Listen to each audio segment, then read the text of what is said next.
उड़ीसा प्रदेश से, उत्कल प्रदेश से दो ब्राह्मण, एक वृद्ध और एक युवा, तीर्थ यात्रा करते हुए बद्रिकाश्रम गए। वृद्ध ब्राह्मण की तबीयत खराब हो गई, मरणासन्न हो गया, साथ के यात्री छोड़कर आगे बढ़ गए।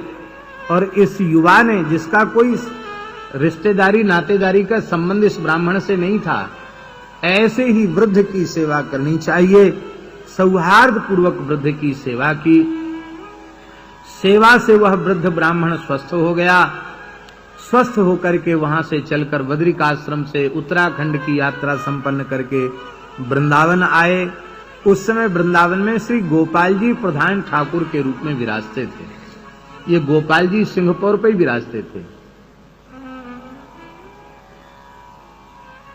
तो श्री गोपाल जी का दर्शन करने वह आया। दर्शन करके निहाल हो गए, बड़े प्यारे। वे ही हैं साक्षी गोपाल, जो वृंदावन के ठाकुर गोपाल जी हैं। तो इस वृद्ध ब्राह्मण ने कहा कि देखो, तुमने रुग्णावस्था में मेरी सेवा करके मेरे प्राण बचाए हैं, मेरी बहुत सेवा की है यात्रा में। तो किसी ने हमारे प्रति उपकार किया है तो हमें प्रत्युपकार की भावना रखनी चाहिए। यदि हम प्रत्युपकार की भावना नहीं रखते हैं, प्रत्युपकार नहीं करते हैं, तो हम कृतघ्न माने जाएंगे। और हमारे शास्त्रों में लिखा है, समस्त पापों का प्रायश्चित्त है, किंतु कृतघ्नता का कोई प्रायश्चित्त नहीं। कृतघ्ने नास्ति निष्कृति, कृतघ्नता महत् पाप है। कृतघ्नता महत् पापम निष्कृतिर नास्य विद्यते। इतना बड़ा पाप है, इसका कोई प्रायश्चित्त नहीं है। तो मैं ठाकुर जी के सामने साक्षी देकर गोपाल जी का प्रतिज्ञा करता हूं कि मेरी एक बेटी ही बची है विवाह के लिए, तो मैं अपनी एक बेटी का विवाह तुम्हारे साथ कर दूंगा। इसने कहा, मैं तो विवाह करना ही नहीं चाहता। बोले, अब तो मैंने प्रतिज्ञा कर ली। लौट करके अपने देश को उड़ीसा पहुंचे तो ब्राह्मण ने अपने परिवार के लोगों से अपनी इच्छा व्यक्त की। परिवार में पत्नी और पुत्र सब खिलाफ हो गए। बोले, ऐसे अपने मन से तुम निर्णय कैसे ले सकते हो? अरे, हम अपनी बेटी का ब्याह किसी अच्छे श्रीमंत ब्राह्मण कुल में करेंगे। ये तो गरीब है, गरीब के यहां अपनी बेटी क्यों देंगे? अपने से श्रेष्ठ कुल में कन्या देनी चाहिए, हम नहीं देंगे। उसने कहा, हमने प्रतिज्ञा की है। बोले, प्रतिज्ञा की तो की, क्या है? तुम्हारी नहीं चलेगी, हमारी ही चलेगी। ब्राह्मण निराश हो गया। उसने ब्राह्मण बालक को सारी बात बता दी कि घर में मेरी चल नहीं रही है। तो ब्राह्मण के मन में विवाह का नहीं था, ब्राह्मण कुमार के मन में, लेकिन उसके मन में यह बात आई कि श्रीधाम वृंदावन के साक्षात श्री गोपाल जी के सामने की हुई प्रतिज्ञा व्यर्थ जाएगी, तो इस ब्राह्मण की तीर्थयात्रा तो व्यर्थ चली ही जाएगी।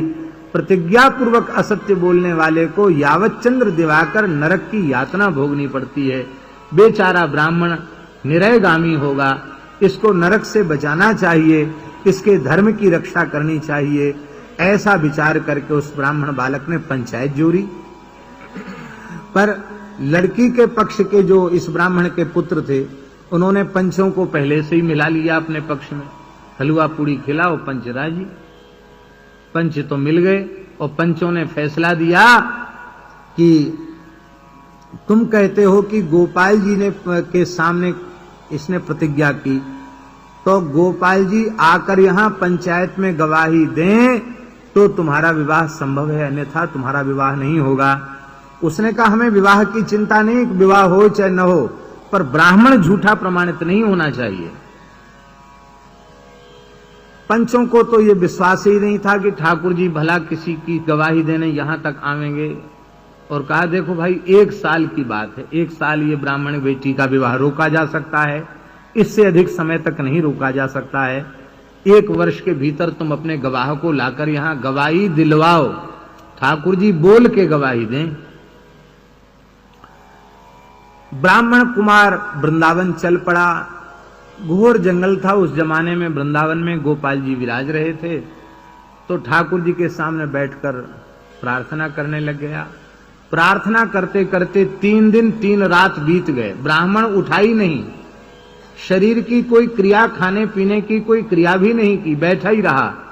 जब 3 दिन बीत गए तो रात्रि को गोपाल जी बोले, अरे बाबरे ब्राह्मण, मूर्ति कहीं किसी पंचायत में चलकर गवाही देती है, तुम भी ऐसी हट कर रहे हो। ब्राह्मण तो बुद्धि में सदाई श्रेष्ठ होता है।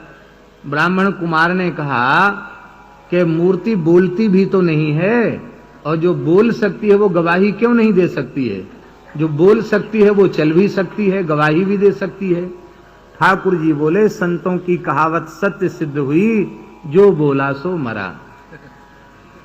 अब हम बोल गए तो फंस गए, अब हमको चलना पड़ेगा।